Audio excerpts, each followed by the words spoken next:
네, 반갑습니다. 예, 안녕하십니까. 부산 동래구 온천동 금정마을 무량사 법천입니다. 법천 스님과 함께하는 불교 공부방 밴드에서 찾아뵙고 있습니다. 매주 화요일, 수요일 저녁 7시부터 8시까지 부처님 말씀 강독회를 하고 있습니다. 매주 화요일에는 마스다니 후미오 교수님이 쓰신 아함경 강독회를 하고 있고요. 정갈보살님 반갑습니다. 호정거사님 반갑습니다. 매주 수요일 날은 이시카미 젠노 교수님이 쓰신 미란타 왕문경 강독회를 하고 있습니다. 일행부사님 반갑습니다. 오늘 불기 2567년 7월 19일 수요일 미란타 왕문경 제10번째 강독회를 시작하도록 하겠습니다. 사홍수원부터 먼저 삼기 의례부터 먼저 하도록 하겠습니다.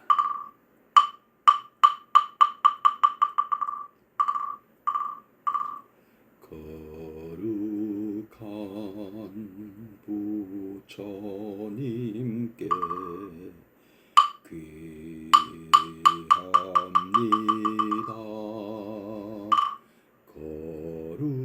거룩한 가르침에 귀합니다.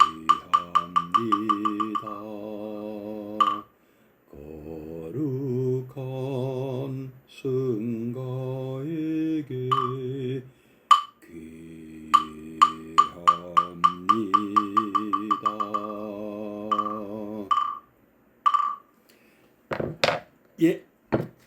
예시무보살님, 반갑습니다. 고맙습니다. 자, 그러면 잠시 입증에 들겠습니다.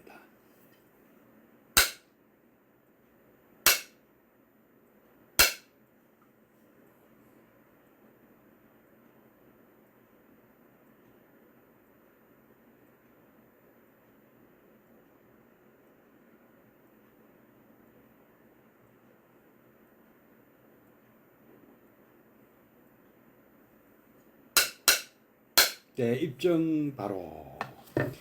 동의스님, 반갑습니다. 오늘 불기 2567년 7월 19일 수요일입니다.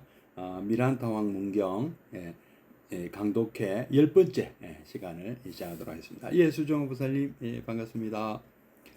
자, 오늘은 54페이지 할 차례인데요. 지난 시간에 마지막 장면은 그 몸에 대한 얘기였어요. 우리 미란타 왕, 메난드로스 왕이 왜 스님들은 이렇게 몸을 아끼느냐 하고 질문하니까 몸이 어떤 그 몸에 대한 집착으로 그러는 게 아니고 임금님도 전쟁터에서 상처가 나면 그 상처를 돌보듯이 우리도 수행을 하기 위해서는 이 건강한 몸이 꼭 필수적이지 않습니까? 그래서 우리도 몸을 아끼는 것이다 이렇게 말씀을 했죠. 그래서 불교는 목적을 위해서 마지막 대목이죠. 몸을 소중히 하거니와 그렇다고 몸에 애착을 가지라고 가르치는 것은 물론 아니다. 수행을 첫째 가는 목적으로 삼는 출가자이기에 수명이 닿을 때까지 몸을 소중히 다룰 뿐이다. 연관된 말씀으로 부처님께서 지금 파키스탄 라호르 박물관에 있는 그 부처님 고행상 잘 알고 계시죠? 아주 뼈만 앙상하게 남은 참 그런 모습의 불상이 있지 않습니까? 굉장히 그때 고행을 치열하게 하셔서 근데 이 고행을 실제로 해보니까 수행이 되는 게 아니고 몸만 망가지고 오히려 수행에 방해된다고 보신 거죠. 그러니까 쾌락을 추구하는 삶도 수행과 거리가 멀어서 수행에 도움이 안 되지만은 이 고행 역시 쓸데없이 이 몸을 학대하는 것이기 때문에 실제로 부처님께서 실제로 해보시고 이것은 수행과는 아무 상관이 없이 그냥 자기 몸을 학대하는 것일 뿐이다. 이렇게 해서 그 양쪽을 양변을 여의라. 그래서 중도 어떤 상황이든 우리는 양극단의 어떤 입장에서 놓이면은 안 된다. 그야말로 우리가 그렇죠. 뭐 너무 매워도 안 되고 너무 뭐 예서 싱거워도 안 되고 뭐 그 다 나름대로 그게 있지 않습니까? 너무 너무 추워도 안 되고 너무 더워도 안 되고 바로 이제 이제 다 이제 뭐 중도의 그 정도죠. 가장 적당한 온도, 가장 적당한 어떤 몸 컨디션, 이 뭐 그것이 가장 수행에 할 때 가장 좋지 않겠습니까? 몸과 마음이 모두 건강해야 건강하고 지나치게 또 그렇다고 막 너무 이렇게 이제 넘쳐서도 안 되죠.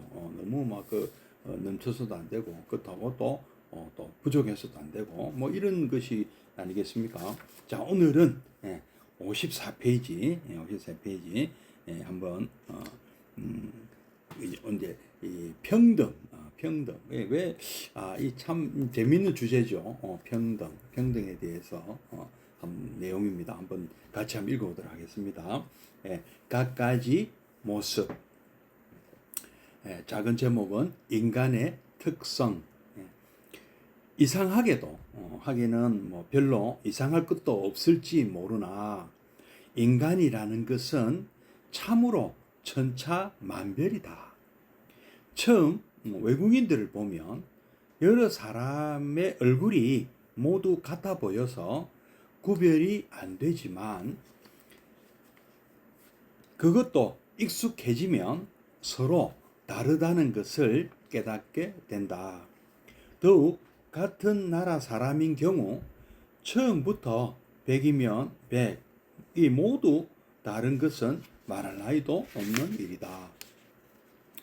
그뿐이 아니다. 형제 간에도 얼굴, 성격, 키, 두뇌의 차이가 있다. 대자연의 묘미를 새삼 느끼게 된다. 그런데 이런 생각은 시대가 아무리 달라도 마찬가지인 모양이다. 이 문제를 메난드로스 왕이 나가세나 존자에게 물었으니 말이다. 존자, 나가세나여, 어째서 사람들은 서로 평등하지 않을까요? 어떤 사람은 단명하고 어떤 사람은 장수합니다. 밤낮 앓는 사람이 있는가 하면 좀처럼 병에는 걸리지 않는 사람도 있습니다. 어떤 사람은 추하고 어떤 사람은 아름답기까지 합니다. 아주 약골이 있는가 하면 무시무시한 장사도 있습니다. 어떤 사람들은 아주 넉넉하게 지냅니다. 어떤 사람은 가문이 미천하고 또 어떤 사람은 몹시 가난하고 또 어떤 사람은 나면서부터 고귀하기도 합니다. 어떤 사람은 어리석고 어떤 사람은 현명하기도 합니다. 그러자 나가세나 존자가 메난드로스 왕에게 방문했다. 대왕이시여, 어째서 수목은 똑같지 않겠습니까? 왜 과일도 어떤 것은 시고 어떤 것은 짜고 어떤 것은 쓰고 어떤 것은 맵고 어떤 것은 씁쓸하고 어떤 것은 달겠습니까? 존사여, 그것은 종자가 다르기 때문이라고 생각합니다. 예, 그것과 마찬가지로 대왕이시여, 업이 제각기 다르기 때문에 사람들은 서로 평등하지 못합니다. 그러므로 어떤 사람은 단명하고 어떤 사람은 오래 삽니다. 어떤 사람은 병이 많고 어떤 사람은 무병합니다. 어떤 사람은 못생겼고 어떤 사람은 미끈한 것입니다. 어떤 사람은 약골이고 어떤 사람은 장사입니다. 어떤 사람은 가난하고 어떤 사람은 부자입니다. 어떤 사람은 천하고 어떤 사람은 고귀합니다. 어떤 사람은 어리석고 어떤 사람은 현명합니다. 업에 대해서는 나중에 따로 언급하려 하거니와 본래는 행위를 가리키며 인간의 노력을 강조한 말이었다. 그러나 이 행위는 반드시 선악이나 고락 따위의 과보, 결과를 가져온다는 점에서 여러 가지 견해가 성립되어 갔다. 부처님께서는 수타 니파타라는 경전에 이렇게 말씀하셨습니다. 사람은 태어나는 것에 의해 바라문이라 불리는 것이 아니다. 행위에 의해 바라문이라 불린다. 라는 명구를 남기셨다. 인도에 뿌리 받고 있는 카스트, 계급, 신분을 어떻게 해석은 타파하고자 한 부처님은 정면에서 이를 비판한 것이었다. 인간은 남에서부터 모두 평등해야 한다. 혈통이니 가문이니 종족이니 하는 것을 문제 삼아서는 안 된다. 부처님께서는 이런 이상을 실현하고자 교단 안에서는 세속적인 계급의식을 일체 부정했다. 그러기에 하루라도 한 시간이라도 먼저 입문한 수행자에게는 비록 높은 지위와 계급에 속한 사람일지라도 뒤에 출가한 이상 먼저 들어온 선배에게는 깍듯이 선배님으로 섬기게 되어 있다. 인간에게는 가문에 따르는 차이란 있을 수 없다. 이거는 역시 수타 니파타 말씀입니다. 다른 동물은 몸을 받아 태어나는 것에 각기 차이가 있거니와 인간에게는 그런 것이 있을 수 없다. 인간에게서 서로 차이가 있는 것은 오직 명칭뿐이다. 라고 말씀하셨습니다. 또 장로계에는 분뇨 치는 것이 직업이었기 때문에 사람들로부터 외면당하고 경멸받던 수니타, 제가 부처님 생애의 니다이라고 말씀드렸는데요. 이 수니타라는 사람이 교단에 들어온 다음에 당시의 일을 그리워하면서 회고하고 있는 대목까지 나타나 있다. 그리고 모두가 평등한 처지에서 각자가 반성한 바를 대중 앞에서 이야기하여 경건한 분위기 속에 의식이 진행되는 모양이 아름답게 묘사되고 있다. 또 이런 것과 관련되는 문제지만 우리 마음을 즐겁게 해주고 정다움을 느끼게 해주는 기사가 있다. 진이 부처님께서 정지부 경전에서 제자 중에 제1인자는 어떤 사람인가를 말씀하신 대목이다. 부처님께서 이렇게 말씀하셨다고 합니다. 제자들아, 이런 사람들은 내 제자 중에서 제일 가는 자들이다. 출가하여 오래된 점에서 제일은 꼰단냐다. 지혜의 제일은 사리부타다. 이 기록에는 이어서 고운 음성의 소유자로서 제일은 누구? 닭발에서 제일은 또 누구? 음식표를 얻는 데서 제일은 또 누구?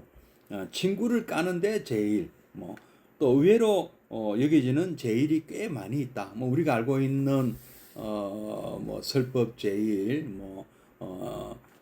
논의 제일, 가졌는 설법 제일 부르나 이런 말고도 제1로 불리는 분들이 굉장히 많았다는 말씀입니다. 어떤 면에서 이분이 제일이다. 제자 중에서 부처님이 이렇게 칭찬을 많이 하셨나 봐요. 본인은 모르고 있어도 누군가에게 선망의 대상이 되고 있는 면이 사람마다 있다. 그래서 사람들끼리의 사귐이 재미있고 맛이 있는지도 모른다. 다 같은 얼굴이고 다 같은 키라면 재미가 생길 리 없다. 천차만별인데에 재미가 있는 것이다. 메난드로스 왕은 외형적인 것까지 질문 대상으로 삼았거니와 나가사나 존자의 대답은 본질을 오히려 문제로 삼고 있다. 인간이 평등하다는 의식이나 여성만의 독립된 교단은 서양 고대 사회에 그때까지 없었던 터이므로 그리스인인 메난드로스 왕은 놀라움에 질문도 하였을 것이고 또 이렇게 경전의 기록으로 남게 된 것이겠다. 자, 여기까지 읽어보고 또 한 번 같이 한번 새겨보겠습니다. 예. 인간의 특성. 인간은 이제 이시가미 젠노 교수님은 이렇게 얘기를 하네요. 우리가 볼 때 그 같은 이제 이 일본 사람 아닙니까? 근데 이 같은 나라 사람은 우리가 다 이게 금방 구별하지만 뭐 예를 들어서 뭐 백인종이나 흑인종이나 우리가 얼른 그 사람이 그 사람 같고 처음에는 잘 구별이 잘 안 되지 않습니까? 그래서 그런 외국인들이 모두 똑같아 보였는데 자세히 보면 약간 다르죠. 키도 다르고 얼굴도 다르고 다 다르지만 처음에는 너무 똑같이 생각되더라. 그런데 가만히 보면은 다 다르더라. 심지어는 뭐 형제 정도가 아니죠. 쌍둥이도 다르죠. 얼른 보면 모르지만 자세히 보면 분명히 다른 점이 있습니다. 그래서 얼굴도 다르고 성격도 다르고 키도 다르고 또 이렇게 머리 뭐 두뇌에도 또 차이가 있다. 이런 말씀을 하면서 그래서 이런 생각은 오늘날 우리만 하는 것이 아니고 메난드로스 왕도 이제 아마 궁금했나 봐요. 그래서 이제 나가세나 존자에게 여러 가지 질문을 하다 보니까 이런 또 질문합니다. 나가세나 존자시여, 어째서 사람들은 서로 평등하지 않고 이렇게 다릅니까? 수명도 다르고 뭐 병에 잘 건 사람이 있고 안 걸린 사람도 있고 뭐 잘생긴 사람도 있고 못생긴 사람도 있고 잘 사는 사람도 있고 못 사는 사람도 있고 힘이 센 사람도 있고 약한 사람도 있는데 왜 이런 현상이 있느냐? 뭐 나가세나 존자가 하도 대답을 뭐 척척 어떤 궁금한 점에 대해서 잘 이렇게 해설을 해 주기 때문에 아마 이런 질문도 했나 봅니다. 그러니까 이제 나가세나 존자가 뭐 사람만 그렇습니까? 뭐 나무도 그렇고 뭐 과일도 그렇고 좀 다 다르지 않습니까? 하니까 메난드로스 왕이 그러죠. 종자가 달라서 그런 거 아닐까요? 근데 사람은 종자가 같은데도 왜 다릅니까? 이제 이 말씀이죠. 근데 엄밀히 보면 뭐 우리 수박도 다 다르고 참외도 다 다르잖아요. 뭐 절대 똑같지가 않습니다. 비슷하게 생겼어도 뭐 고추도 그렇고 가지도 그렇고 보면 오이도 그렇고 다 조금씩 다르잖아요. 같은 종이라 해도 어쨌든 그것은 이제 나가서 이제 또 이렇게 답을 합니다. 그 다른 것은 우리의 업이 다르기 때문에 평등하지 못하다 이렇게 말씀을 하죠. 이 바로 우리가 업이라는 말은 카르마 또는 감마는 행위를 가르친다. 그러니까 업 자체에는 어떤 부정적인 의미는 없습니다. 그냥 우리가 실제로 했던 일을 그냥 업이라 그러는 거죠. 우리가 말과 생각과 그리고 우리 행동으로 우리가 했던 그 행위 그것이 업이 되는 거죠. 그래서 말로 한 것은 구업 또는 의업이라 그러고요. 또 생각은 의업이라 그러죠. 의업. 그리고 행동은 그 신업이라 그러지 않습니까? 몸으로 하는. 그래서 합쳐서 삼업이란 신구이 또는 신어이 삼업이라고 하지 않습니까? 실제 우리가 했다는 말씀이죠. 근데 이것은 또 우리 이제 노력을 강조하는 의미로 이제 업을 우리가 좋은 업을 지으라는 말이 있지 않습니까? 뭐 그 나쁜 업을 지으면 뭐 어떤 그 업인 과거의 법칙에 의해서 우리에게 나쁜 결과가 온다. 뭐 이거 너무나 상식적인 우리 불자라면 모르는 사람이 없지 않습니까? 그래서 우리가 뭐 참 탐진치에 입각해 가지고 우리는 참 신의 이업이 자꾸 우리가 악업만 짓고 있는데 뭐 보현행원에서도 제가 뭐 누차 말씀드렸습니다. 신의 이업으로 이 짓는 업이 우리를 바꾼다고요. 염려삼속 무유간단이지만 신의 이업이 무유궁진이니까 우리는 피곤해하거나 실증을 내지 마라. 무유피엄이라고 무유간단이 무유피엄이라고 나오지 않습니까? 그래서 염려삼소 우리 마음과 마음이 이어지고 이어지는데 그것이 신의 이업으로 우리는 그것을 바꿔 나가야 한다. 그러니까 보현 행운에 입각한 우리가 업을 지어야 된다. 즉 뭐냐 하면은 보현 행운뿐이 아니고요. 우리 부처님께서 또 삼학을 가르쳐 주셨잖아요. 우리는 계율을 지키고 또 선정을 수행 삼고 또 이 지혜를 고양해서 우리는 이 탐지치 삼독심을 극복하고 또 더 나아가서 많은 어제 안경 시간에 그 말씀드렸죠. 많은 사람들의 이익과 행복을 위해서 우리는 또 보살행을 해야 돼. 전도하고 보살행을 해야 되잖아요. 이런 삶으로 해서 우리의 이 업의 흐름을 바꾸는 거잖아요. 우리는 잘못된 그 흐름의 업을 지금 짓고 있지 않습니까? 우리는 자꾸 그러기 때문에 우리는 윤회고에 시달리고 있고요.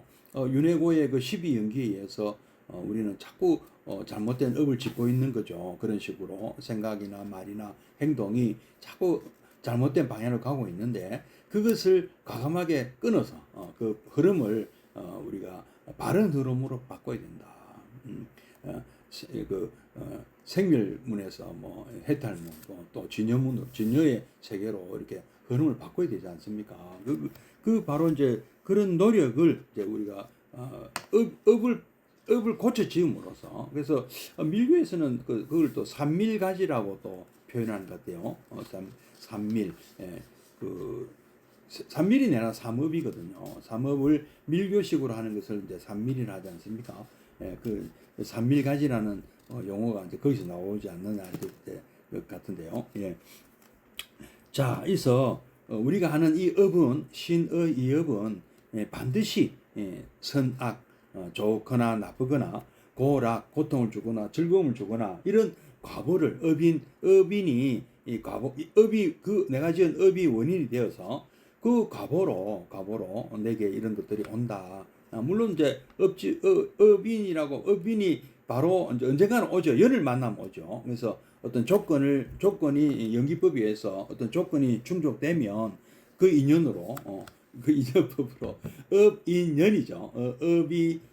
업을 내가 지은 이 인과 객관적인 어떤 밖에 어떤 외부적인 그런 연이 만나서 업인연이 언젠가는 내게 과보로 온다 이런 말씀인 거죠. 그래서 그거를 그 원리는 인과법이고요.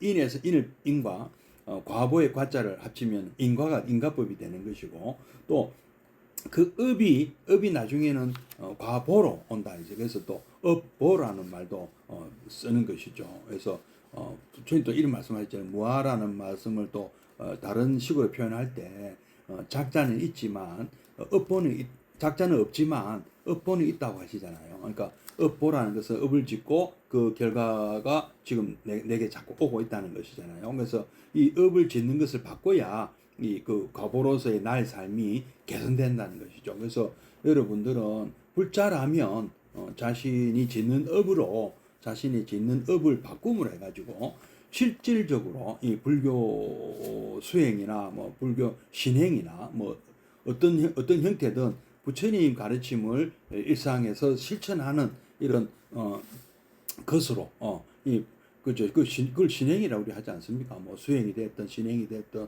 뭐가 됐든 우리는 우리의 삶이 실질적으로 바뀌어야 된다는 거죠. 바꿔 나가야 된다. 뭐 단박에 다 뭐 막 깨달음 얻어가지고 확 바꾸면 얼마나 좋겠습니까? 그러나 그 하루아침에 또 되는 부처님도 하루아침에 뭐 성불한 거 아니시잖아요. 그래서 뭐 그렇지만 부처님께서 내가 이렇게 해보니까 이렇더라. 이런 건 하지 말고 저런 건 하지 말고 이렇게 살아라는 것이 있잖아요. 그죠? 뭐 쾌락을 추구하지도 말고 또 지나치게 고행을 또 수행 삼지 말라고 또 하셨잖아요. 그러면서 팔정도의 삶을 살아라.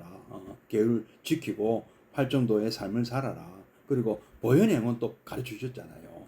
그렇게 살면 우리는 그렇게 삶으로써 내가 살아가는데 뭔가 바뀌어야 된다. 우리 삶이 쓸데없는 번뇌, 쓸데없는 고뇌 이런 데서 벗어나서 쓸데없는 욕심 이런 거 다 내려놓고 우리는 정말 어떤 세상 보다 많은 사람들의 이익과 행복을 위해서 전도하고 또 우리 삶 자체가 본인도 행복해야 되잖아요. 본인도 행복하고 가족들도 행복하고 또 이웃 사람들도 다 행복해야 되죠. 나로 인해서 많은 사람들이 행복해야 되는 것이죠. 그게 우리 불자의 삶이 아니겠습니까? 그죠? 공감하시니? 예. 자, 그래서 근데 이제 이 수타니파타 경전도 말씀하시는데요. 수타니파타라는 경전에서 아주 참이 너무너무 감동적인 말씀이죠. 사람은 태어나는 것으로 바라문이라 불리는 것이 아니고 그 행위에 의해서 그 사람 짓는 업에 의해서 바라문이라고 불린다. 그 업보죠. 바라문이라는 말을 듣는 것은 업보다는 것이죠. 과보라는 것이죠. 그래서 바라문 행을 해야 되는 거죠. 그죠? 범행이라고도 하잖아요. 그죠? 범행. 예. 그러니까 그 양반 우리 조선시대 어땠습니까? 부모가 양반이라야 자식도 양반이었죠. 둘 중에 한 분이라도 양반이 아니면 양반이 아니잖아요. 아마 가스트도 그랬나 봐요. 브라만을 뭐 우리말로 바꾸면 양반이라고 부를 수 있겠네요. 근데 아버지 어머니가 양반이라서 양반이 되는 게 아니고 양반의 어떤 행을 해라는 거죠. 양반답게 살아야지 양반이다. 이제 부처님 이래 말씀하시는 거죠. 예, 그러니까 출생이 중요한 것이 아니다. 어떤 삶을 사느냐. 우리가 불자다운 삶을 살아야 불자인 것이죠. 이름은 불자인데 불자다운 삶을 살지 못하면 불자가 아닌 것이죠. 예. 자, 이런 명구를 남기셨고, 그다음 또 여기는 없지만은 또 아주 그 말씀하시잖아요. 인도에 있는 그때 당시 문명권에 있는 그 강 이름 겐지스 강의 큰 그 지류들을 하나하나 말씀하시면서 우리식으로 하면 이런 거죠. 한강에서 흘러 들어가는 물이든 압록강에서 흘러 들어가는 물이든 낙동강에서 흘러 들어가는 물이든 영산강에서 흘러 들어가는 물이든 일단 바다로 가면 뭐가 됩니까? 다 바다다 이렇게 부르시잖아요. 그래서 브라만이든 그샤트리아든 바이샤든 수두라든 어떤 이름으로 불렸든 일단 출가해서 나의 제자가 되면은 다 그냥 그런 거 다 없다. 그리고 범행 이 수행을 잘해서 그런 모두가 브라만이 된다는 거죠. 원래 출신 계급 그런 거 다 떠나서 최고의 어떤 성자가 되는 것이죠. 브라만이 대수겠습니까? 우리는 부처님이 다 돼야 되는 건데요. 그렇지 않습니까? 그래서 인간은 사실은 남에서부터 다 평등해야 된다. 참 아주 부처님께서는 분명히 그런 의식을 갖고 계셨고, 그래서 여성의 출가를 여성의 출가가 어떤 여성들의 문제가 있어서 처음에 반대하신 게 아니고 너무 당시에 인도의 어떤 상황이 여성들이 출가 생활하기가 적합지가 않기 때문에 좀 처음에는 좀 이렇게 거부를 하셨는데 아난존자가 아주 결정적인 질문을 드렸죠. 여성은 그러면 깨달음을 얻을 수 없습니까? 그건 아니지. 여성도 깨달음을 얻을 수가 있다. 누구든 깨달음을 얻을 수가 있다. 그래서 불교는 보문이죠, 보문. 누구나 들어갈 수 있는 문이잖아요. 거기에는 아무런 제한이 없지 않습니까? 연령 제한이 있는 것도 아니고, 계급에도 제한이 없고, 계급에 제한이 없습니다. 연령에 제한이 없고, 남녀노소, 빈부, 비천, 동서남북, 어떠한 그런 조건이 없다. 우리나라 선거는 보통 선거 아닙니까? 모두가 선거할 수 있는데 그것도 조건이 있잖아요. 18세 이상만 할 수 있잖아요. 엄밀히 얘기하면은 보문이 아니죠. 보통 선거가 아니죠. 근데 우리는 불교는 어떻습니까? 누구라도 아무런 제한이 없다. 어린이도 좋고 구순 노인도 좋다. 아무런 제한이 없다. 그런 말씀입니다. 예. 그래서 평등한 거죠. 우리 불교에서는 누구나가 평등하다. 특히 우리 스님들 성가가 참 그렇습니다. 여러분 밖에서 뭐 약간 그 이제 그 어떤 그 어떤 뭐랍니까 뭐 일을 위해서 뭐 이렇게 소임이 나눠지지만 사실은 평등성가거든요. 1인 1표고 또 만장일치고 뭐 이래 재밌는 게 많습니다. 그리고 이렇게 공양도 차별을 두면 안 되거든요. 방장 스님부터 맨 말단에 삼위성 행자까지 사실은 똑같이 먹습니다. 그 단체 생활을 하면은요. 혹시 뭐 아닌 데가 있을지는 모르겠죠. 뭐 다 제가 다 따져본 건 아니지만 적어도 제가 알기로는 그런 차별은 없습니다. 모두 똑같이 사중에서는 똑같이 평등하다. 정말 평등하다. 단 아까 그 먼저 들어온 사람이 형님이고 뒤에 들어온 사람은 동생이다. 왜냐하면 우리가 이 좀 질서라는 게 있잖아요. 앉는 자리도 뭐 이렇게 마음대로 앉는 것이 아니고 이렇게 좀 이렇게 먼저 들어온 수저대로 앉고 뭐 이렇게 뭔가 이런 그 필요에 의해서 하는 것이지 그게 어떤 뭐 엄격한 상하 관계는 아니어야 되는 것이죠. 근데 뭐 그렇게 생각하시는 분도 있는지 모르겠는데 부처님의 취지는 그거예요. 먼저 들어온 분이 선배로서 후배를 돌봐줘야 되고 형님처럼 그다음에 뒤에 들어온 후임은 또 앞에 들어온 분이 나이가 어려도 선배 대접을 해줘야 되는 거죠. 예. 뭐 그런 어떤 뭐이 그러나 기본적으로는 평등하다. 그거는 하나의 이제 편의상 그렇게 구분할 것뿐이다. 이렇게 뭐 부처님 생애에 그런 얘기 많이 나오잖아요. 왕자들이 먼저 출가했고 그 이발사 우발리가 수드라 계급이지만 하루 먼저 출가해가지고 왕자들 노는 사이에 먼저 출가해서 부처님께서 왕자들로 하여금 우발리에게 뭐 절을 시켰다. 아주 유명하지 않습니까? 또 그러면서도 또 사리푸타나 모칼라나는 또 뒤에 들어왔지만 이분들은 여러분들하고 좀 그 경우가 다르다. 전생에서 많이 닦은 분들이기 때문에 오히려 여러분들 위에다 하고 또 한 번 예외가 있습니다. 예외가 없는 건 아닙니다. 예외 유일한 부처님께서 유일하게 예외로 인정하신 분들이 유인해요.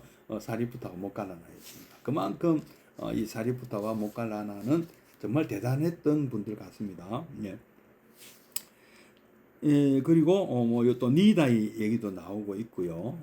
뭐 어떤 뭐 그 정도로 우리 성가에는 어떤 그런 차별이 없었다. 여성도 그때 뭐 여성이나 이 수드라나 이 뭐 바이샤는 그냥 수드라까지 불가초 천민까지도 이게 물론 그런 사람들이 많지는 않았어요. 왜냐하면은 부처님의 가르침이 이렇게 쉽게 이렇게 이해가 되고 그 수행이 쉽지가 않았습니다. 사실은요. 그래서 상당히 그 어떤 난이도가 높았기 때문에 실질적으로 수많은 구성원들은 적어도 선남자, 선여인, 그러니까 아주 양갓집 자제들이 수준, 요즘으로 치면은 뭐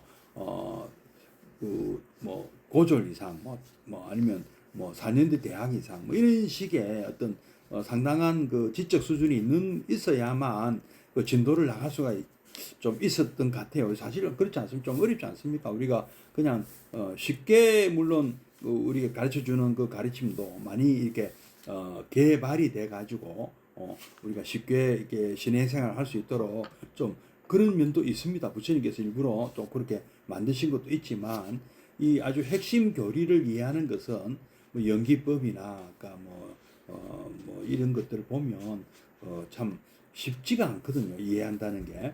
예, 무아라든지 이런 거 쉽게 이해가 잘 안 되거든요. 공 사상 특히 공 이런 것도요. 그래서 저도 이해하는데 굉장히 저도 좀 머리가 좀 나쁜 편이라 굉장히 시간이 많이 걸렸습니다. 솔직히 그런 이게 이런 거구나 하고 뭐 이해를 그러니까 깨달았다기보다는 이런 의미구나 하는 것을 알아는 것도 쉽지 않았다는 것이죠. 그래서 사실은 굉장히 부처님들의 제자의 수준은 상당히 높았습니다. 사실은. 그래서 이게 또 불교의 어떤 한계죠. 대중 아주 밑으로 아주 쉬워야만 많은 대중들이 쉽게 이렇게 신행생활을 할 수 있을 텐데요. 그런 면에서는 좀 불리한 한 면이 있었다고 생각이 돼요. 물론 그 쉽게 그것도 남아미 탑을만 하면 된다 이런 가르침도 있습니다만은 또 거기에 또 다른 그 경쟁자가 많잖아요. 그렇게 하는 그 정도 수준에는요. 근데 우리는 불교는 또 그런 그 낮은 수준, 낮다 해서 그거 잘못됐다는 것은 아니고요. 그 근기에 따라서 맞춤형 법문은 다 있습니다만은, 이한 부처님이 깨달은 내용에 대해서 좀 깊이 알고 있다 하는 마음을 먹은 사람에게는 참 이게 좀 만만치 않은 그런 가르침의 내용이라서 이 담마라는 걸 이해하는 것도 참 힘들고요. 법이라는 걸 이해하는 것도 힘들거든요. 법은 무엇이며 유는 무엇이냐, 달마는 무엇이며 바하바입니까? 바하바는 무엇이냐, 이거 구별하는 것도 어렵고요. 그래서 이 불교가 참 그런 면에서 보면 좀 참 대중에게 접근하는 것이 좀 쉽지 않다 하는, 그래서 어떻게 하면 이걸 쉽게 좀 설명하고 이해할 수 있도록 하느냐, 이것도 이제 굉장히 우리 스님들의 숙제입니다. 그래서 그것을 또 알아야 되네. 과연 또 알아야 되느냐 이런 문제 나오는데 또 알아야 되는 거 알아야 되지 않겠습니까? 저는 알아야 된다 생각하고 어떻게든 알려고 또 노력해야 된다고 생각하거든요. 그래서 그런 그 노력이 바로 이제 이런 이 아함경이나 이 미란다 왕문경 이런 책을 공부하는 바로 까닭입니다. 예. 예. 자, 제자들아, 또그 부처님께서는 무슨 제일 이렇게 붙이는 게 참 좋아하셨나 봐요. 제일 사리부타, 신통제일 모칼라나, 만행제일 마가사파, 그죠? 그리고 설법제일 운나, 그다음에 논의제일 까짜야나, 그다음에 지게제일 우팔리, 이런 식으로. 그다음에 또 밀행제일 라훌라, 또 그 무쟁제일 수푸티인데요. 또 이제 해공제일 수푸티라고도 하죠. 그죠? 근데 원래는 무쟁제일이었답니다. 근데 금강경 이후로 또 수푸티는 해공제일로 또 알려지고 있습니다.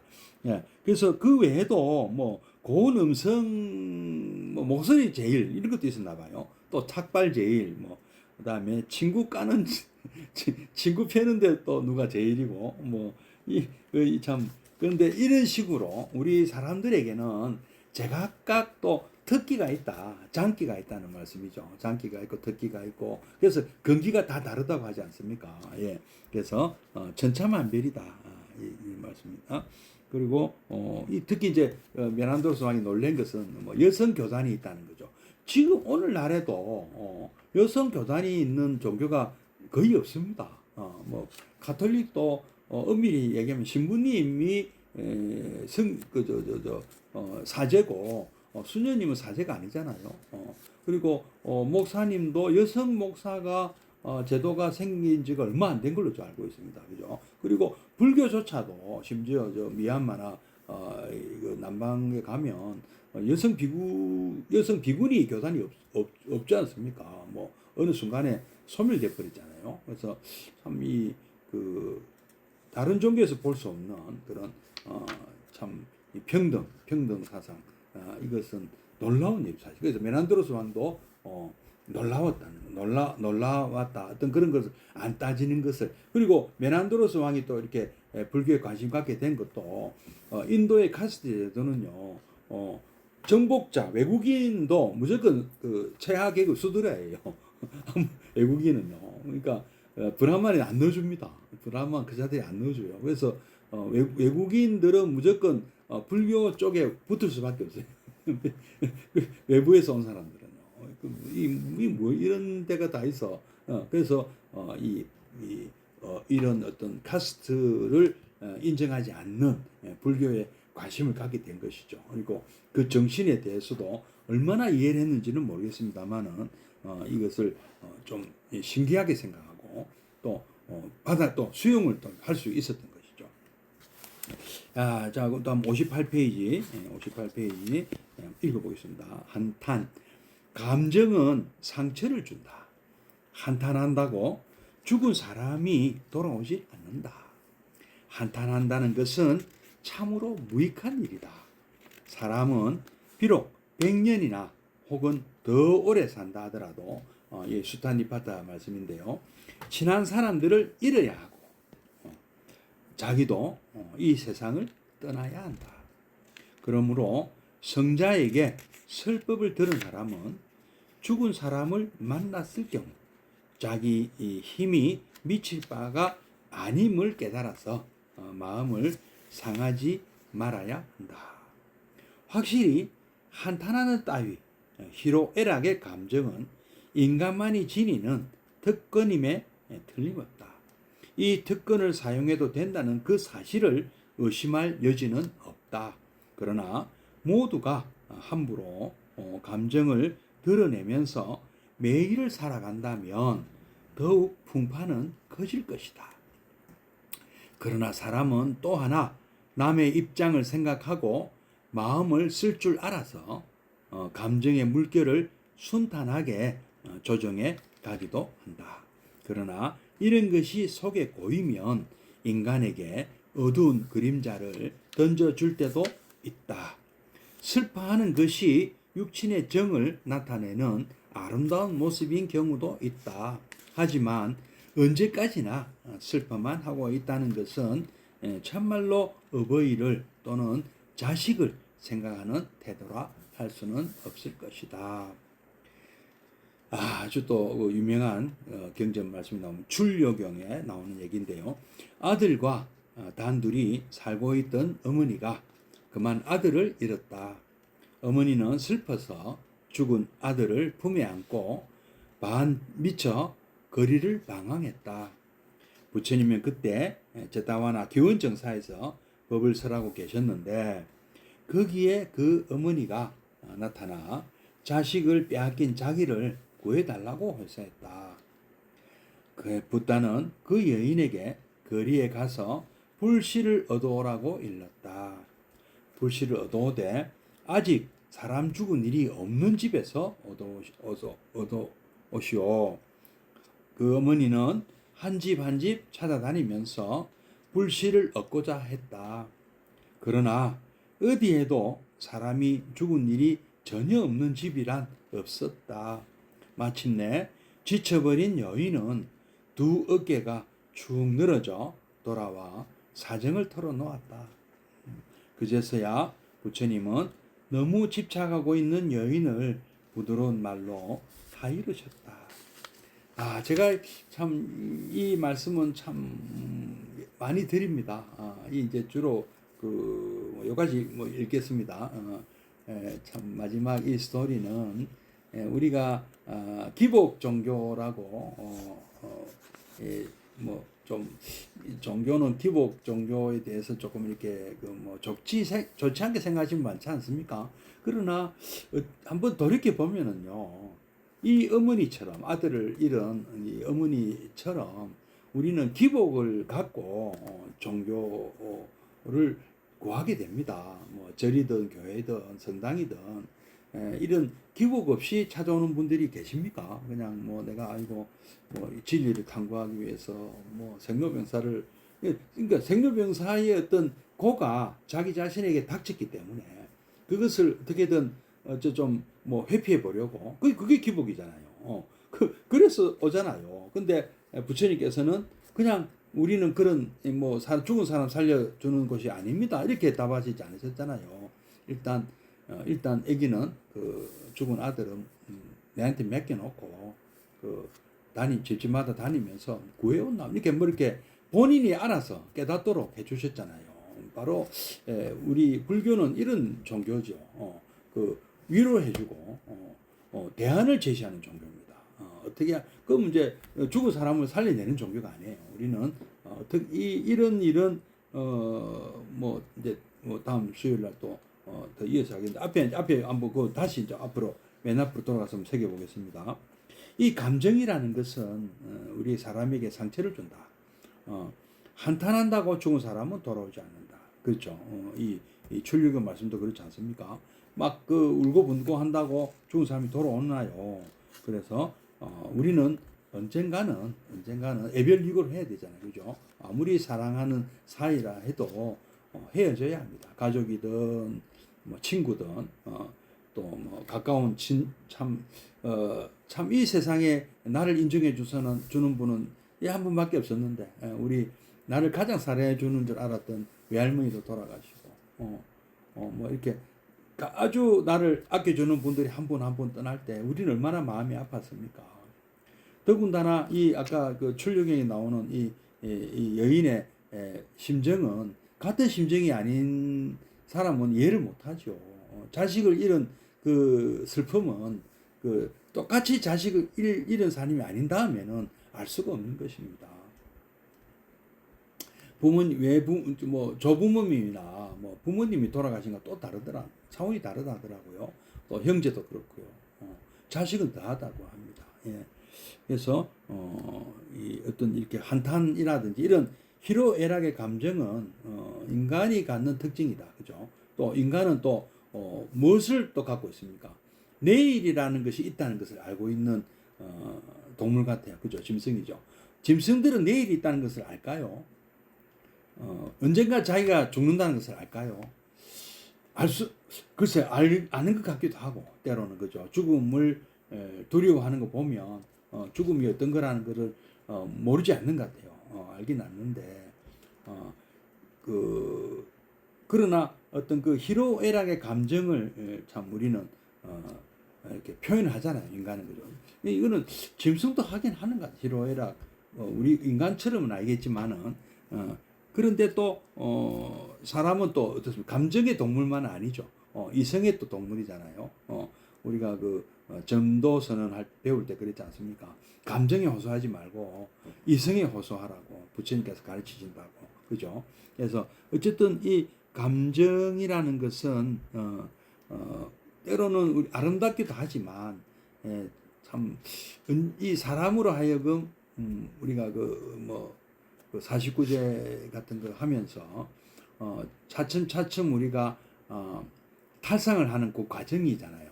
49제를 하는 까닭도 우리가 참 떠나볼 수 있도록 처음에 뭐 엄청 슬퍼하시던 분들이 차츰차츰 그 슬픔에 대한 그것을 우리가 극락왕생을 비는 어떤 그런 차분한, 그러니까 감정에서 이성적으로 해서 돌려놓는 그런 과정이거든요.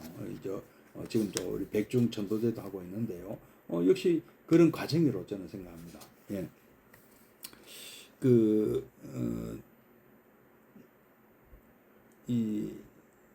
언제까지나 슬픔할 것이냐.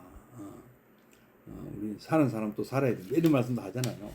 다음 계속 좀 더 읽어볼까요? 시간이 조금 있는데. 이 정경이 아름다움, 그리고 정에 넘치는 필치로 이 출료경 경전에 기록되어 있다. 인간이 감정에 치우치면 자기 자신만이 이 세상에서 가장 불행한 것처럼 생각하거나 자기만이 가장 피해를 받고 있는 듯이 오해하기 쉽다. 그런 사람도 자기와 똑같은 처지에 놓인 사람을 만나면 말할 수 없는 반가움을 느끼는 동시에 피해의식이 차차 사라져 간다. 그리고 자기와 똑같은 사람이 이 세상에 얼마나 많은가를 이해하게 되면 자기를 객관에 놓고 냉정히 바라볼 수도 있게 된다. 흔히 자식을 잃은 부모에게 조문온 사람 중에서 아이를 잃은 적이 있는 사람의 말처럼 위로가 되는 것이 없다는 고백을 듣는 수가 있다. 상대는 다만 자기 생각에 떠오른 말을 담담히 늘어놓았을 뿐이었는데, 그런데 그 이야기가 자식을 잃은 그 부모님 당사자의 마음을 중화시키는 구실을 할 수가 있는 것이다. 부처님은 이런 작용을 이용하셨다. 냉철하게 사물을 바라보고 응시할 것을 은연중 다 이르셨다. 하물며 출가하여 수도하는 사람들에게 인간의 감정을 초월할 것을 주굽게 하셨다. 인간인 바에 감정을 버릴 수는 없으려니와 감정대로 떠밀리지 않는 신경을 체득하는 데 문제가 있었다. 가까운 육신의 죽음에도 흔들리지 않고 법의 실천, 진리 실천에 힘쓰는 것이 수행자에게 요망되는 것이었다. 예. 자, 이 메난드로스 왕은 이 문제에 관련하여 다음과 같이 또 질문합니다. 자, 근데 이것도 한번 또 여기까지 한번 또 보면은요, 그 불씨를 얻어라고 하는 그 과정에서 이 참 불쌍한 이 어머니는 많은 사람들이 위로의 말씀을 또 해드렸겠죠. 아이고, 이 세상에 그 죽지 않는 사람이 어디 있습니까? 사람은 다 누구나 죽습니다. 우리 집에도 얼마 전에 뭐 누가 돌아가시고 좀 오래됐지만 또 누가 돌아가시고 이런 얘기를 또 위로 말씀도 듣고 또 어떤 사람들은 격려의 말씀 혹시 있을지 모르니까 빨리 좀 가보세요. 이런 과정에서 이 마을을 돌다 보면 이 감정을 가라앉고 이성적인 어떤 차분한 이 감정에 떠밀리지 않는 이 차분한 마음이 생기는 것이죠. 그래서 이 어머님은 부처님한테 찾아오셔가지고 그러면 이제부터 제가 무엇을 해야 되나요? 하고 출가를 하게 되지 않습니까? 그죠? 아주 유명한 비구니가 되지 않습니까? 예. 그래서 이제 메난드로스 왕은 이제 이 문제에 대해서 이렇게 질문하셨다고 합니다. 나가서나 존자여, 어머니를 잃었기 때문에 슬퍼하는 사람이다. 자식 아니면 또는 자식을 잃었기 때문에 슬퍼하는 사람이 있는가 하면 진리를 사랑하기 때문에 이런 눈물을 흘리는 사람도 있습니다. 우리 금강경에 나오죠. 체루비읍. 부처님 말씀을 듣고 그 체루비읍 하는 분도 있잖아요. 예. 저도 그런 경험도 몇 번 있었습니다. 눈물을 흘리는 이 두 사람 중에서 어느 쪽이 유익하고 어느 쪽이 무익하겠습니까? 그러니까 나가서 존자가 대항이시여, 한쪽 눈물에는 탐진치, 탐심, 성냄, 미망에 의해서 좀 그런 뜨거움이 아니겠나.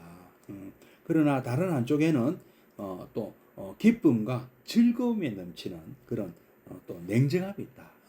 똑같은 눈물이라 하더라도 한쪽은 뜨거움의 눈물이고 탐진치에 입각한, 또 한쪽은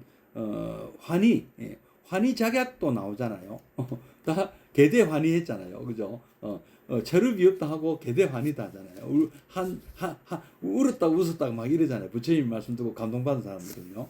예. 그래서 이 냉정한 것이 약이 되고 뜨거운 것은 약이 되지 못한 무익합니다. 이렇게 답을 했다고 합니다. 이 두 가지 눈물은 소박한 모습으로 우리 인간의 마음속에 병존한다고 봐야 할 것이다. 어머니를 잃었거나 자식을 잃은 이때 우는 그 사람은 어떤 진리를 체득한 순간 또 진리를 위해서 눈물을 흘릴 수도 있지 않느냐. 이것은 수행자도 마찬가지일 것이다. 다른 점이 있다면 둘 중 하나의 눈물을 체험을 통해 극복했을 뿐일 것이다. 그러므로 담담한 나가세나 존자의 말씀 속에는 자기의 지난 날을 냉정히 응시하는 태도가 깃들어 있었을 것이니 이것은 글자나 활자를 통해서는 알 수 없는 점이거니와 이 메난드로스 왕은 그의 말투에서 무언가가 마음을 치는 감동을 받았을 것임에 틀림없다. 그때 말 이상의 말이 상대로 하여금 그 무엇을 깨닫게 했을 터이다. 일본 정토 진종의 개조인 신란 스님은 타니초라는 책에 이렇게 썼습니다. 나는 일찍이 부모님에게 효도하기 위해 연부를 한 적은 한 번도 없다. 왜냐하면 유정 중생들은 모두 세세생생의 부모 형제가 아닌 사람이 없지 않느냐. 그 중에 누구거나 또 다음 생에 또 성불하여 구제해야 되는 것이다. 라고 수레했다.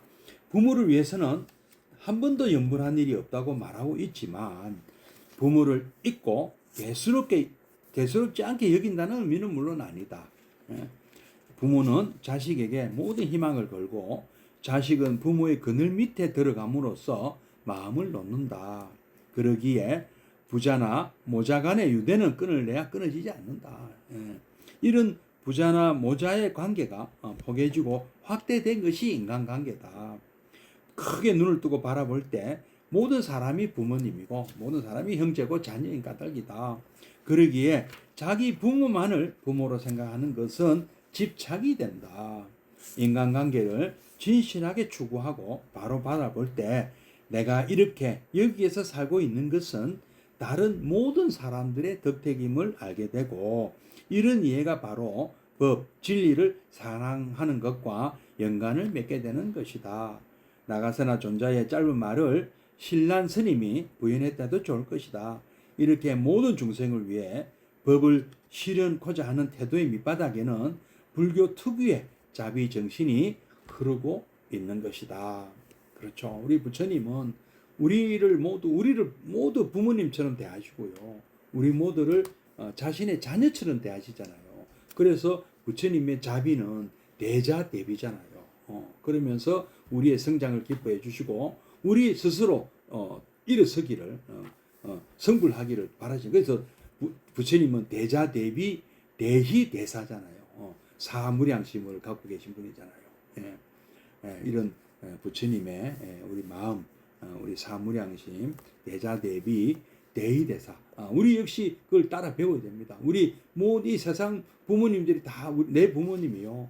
또 세상의 모든 자녀들이 내 자녀입니다. 바로 그렇게 생각하는 분이 바로 부처님이세요. 여러분도 그런 마음을 갖고 계시면 그게 바로 성불하시는 거예요. 예, 자, 성불하십시오. 잠시 입증에 들겠습니다.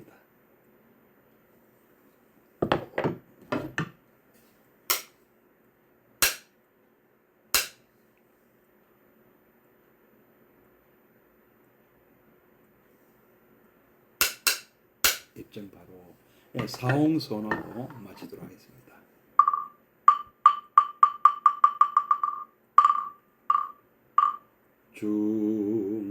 중생을 다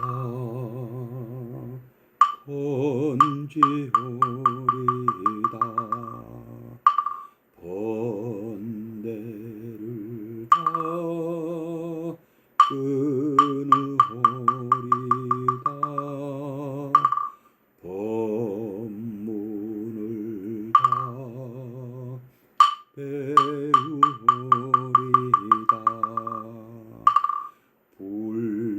불도를 다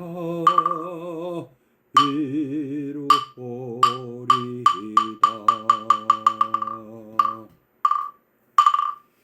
네, 고맙습니다. 성불하시죠. 다음 주 화요일, 수요일 뵙겠습니다.